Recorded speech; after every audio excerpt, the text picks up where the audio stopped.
আপনারা হয়তো ওমর ভাইকে সবাই চিনেন কম বেশি, ঠিক আছে। তো ওমর ভাই লাইভে আসছে কয়েক ঘন্টা আগে।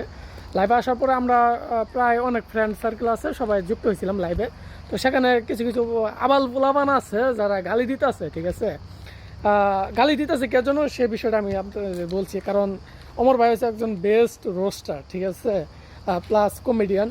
তো সে কিছু কথা, মূল্যবান কথা বলে, কথাগুলো তাদের গায়ে লাগে। কেন লাগে?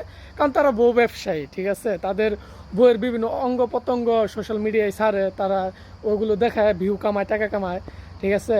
তারপরে নিজের ফ্যামিলি করে শু করে ভিডিওর মাধ্যমে, তারপরে ভাই বোন 14 গোষ্ঠী হুদ্দা ধরলেন আর কি, এদের ভিতরে ছাপা মাইরা দেয় আর কি ভিডিওর ভিতরে, ঠিক আছে।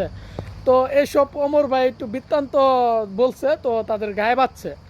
তো কিছু উল্টা উল্টা কথা বলছে, গালি দিছে, দেওয়ার পরে ওখানে যে ফ্রেন্ড সার্কেলগুলো ছিল তারা উল্টা উল্টা মানে তার ওই যে গালি দিচ্ছে, ঠিক আছে, তার বাপ মা বোন 14 গোষ্ঠী নিয়ে ধরলেন যা ইচ্ছা খিচুড়ি লাড়া দিতেছে। তো ভাই কী দরকার আছে ভাই গালি দেওয়ার? যেখানে আপনি একটা গালি দিলে আপনি 14 গোষ্ঠী গালি খাবো, সেখানে আপনার গালি দেওয়ার কি কোনো মানে হয় না, তো বুঝেন নাই ভাই?